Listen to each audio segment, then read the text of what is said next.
राधे राधे सगळ्यांना. आपण सप्टेंबर मंथपर्यंत बघितलं होतं. आज आहे ऑक्टोबर मंथमध्ये बॉर्न झालेल्या लोकांचा बद्दल जाणून घेण्याची वेळ. ऑक्टोबर मंथ म्हणजे 10, सो 1 आणि 0. सो जे ऑक्टोबर मंथ बॉर्न असतात ते चार्मिंग असतात, त्यांची पर्सनॅलिटी, त्यांना लोकांना जोडायला आवडतं, त्यांना गप्पा करायला अतिशय आवडते, खूप जास्त टॉकेटिव्ह असतात हे लोक. त्यानंतर ऑनेस्ट असतात, यांना लोकांचा आदरातिथ्य करायला खूप जास्त आवडतं. खूप आपण खाऊ घालणं वगैरे या लोकांना खूप जास्त आवडतं असं म्हणू शकतो. हे इमोशनली खूप जास्त स्टेबल टाईपचे असतात. ऑक्टोबर मंथ बॉर्न जे असतात ते इमोशनली स्टेबल टाईपचे असतात, इमोशनली इंटेलिजंट असतात ते लोक. फॅमिलीला हे लोक खूप जास्त इम्पॉर्टन्स देतात, फॅमिली ओरिएंटेड असतात हे लोक. यांच्यामध्ये ना सायकिक ॲबिलिटी खूप जास्त असते. म्हणजे कुठल्या जर का ठिकाणी हे लोक चालले आहेत तर यांना लक्षात येतं त्या ठिकाणची एनर्जी कशा टाईपची आहे. जेव्हा कुठल्या व्यक्तीला भेटत आहे तर त्यांना लक्षात येतं की या व्यक्तीची एनर्जी कुठल्या टाईपची आहे. तर हे लोक खूप जास्त चांगलं हिलर वगैरे होऊ शकतात. हे ना डिसिजन मेकिंग, यांच्यामध्ये डिसिजन मेकिंग पॉवर अजिबात नसते. त्याच्यामागचं रिझन काय, तर हे थोडेसे चिडचिडी टाईपचे पण असतात, फ्रस्ट्रेटेड असतात हे. कारण हे आदरातिथ्य करतात, बट यांच्या ज्या एक्सपेक्टेशन असतात की आपल्याला सेम रिस्पेक्ट, सेम प्रेम भेटलं पाहिजे, हे यांना बरेचदा भेटत नाही.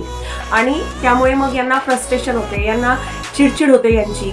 यांना असं वाटतं की मी सगळ्यांचं सगळं काही करतो, बट मला कोणीच तसं प्रेम नाही देत, तसं रिस्पेक्ट नाही देत, किंवा तसं माझ्यासोबत बिहेवियर नाही ठेवत, असं यांचं काहीतरी थॉट प्रोसेस असतं. हे बरेचदा आहे ना ऑर्ग्युमेंटेटिव्ह पण होतात. म्हणजे ऑर्ग्युमेंट करायला रेडी राहतात किंवा वाद घालायला रेडी राहतात. कारण कसं आहे, कुठे ना कुठे तर ते फ्रस्ट्रेशन निघालं पाहिजे, म्हणून मग ते वाद करून ते फ्रस्ट्रेशन घालवतात. आणि ॲक्च्युली ती चांगली पण गोष्ट आहे की जर का तुमचं फ्रस्ट्रेशन अशा हिशोबाने निघत आहे तर त्याच्यामुळे तुम्ही तुमचं पुढे येणारे जे प्रॉब्लेम्स आहेत, हेल्थ इश्यूज आहेत, तर त्यावर तुम्ही लवकरच कंट्रोल करून घेऊ शकता. कारण तुम्ही आर्ग्युमेंट करायला रेडी राहता. बट ते आर्ग्युमेंट करण्यापुरतीच ते तेवढं ठेवावं. जर का समोरच्या व्यक्तीने तुम्हाला काही उलटं वगैरे बोललं तर असं नको या लोकांनी करायला की लगेच त्याच्यासोबत बदला वगैरे घ्यायला हे लोक तयार राहतात. बट हे त्यांनी नको करायला. ते आर्ग्युमेंट झाला तिथल्या तिथे तो विषय विसरून जायचा आणि पुढे चालायचं. बट हे लोक असं नाही करू शकत, असं आहे. तर यावर यांनी थोडंसं काम करण्याची आवश्यकता आहे. यांच्यामध्ये आहे ना पॉझिटिव्ह एनर्जी पण आहे आणि निगेटिव्ह एनर्जी पण आहे. पण हे आहे ना स्वतःच्या ज्या निगेटिव्ह एनर्जी आहे त्याच्यावर यांनी कंट्रोल करणं खूप जास्त महत्त्वाचं आहे. यांनी स्वतःची जर काही निगेटिव्ह साईड प्रॉपरली मॅनेज केली ना तर यांच्या लाईफमध्ये जेही पण काही हवं आहे ते यांना विचारही केला नसेल इतक्या लवकर त्यांच्यात त्या सगळ्या डिझायर्स पूर्ण होतील, असं आहे. बट फक्त काय आहे की यांनी त्यावर काम करण्याची आवश्यकता आहे.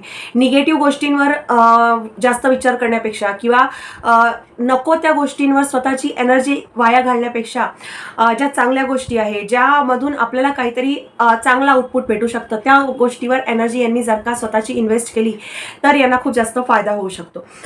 त्यानंतर हे खूप जास्त खर्चिले असतात. म्हणजे 100 रुपये जर का यांना दिले खर्च करायला तर हे स्वतःच्या खिशातले अजून वरचे 20 रुपये पण खर्च करून येतील, अशा टाईपचे पण हे लोक असतात. सो यांनी यावर पण थोडासा कंट्रोल करण्याची आवश्यकता आहे.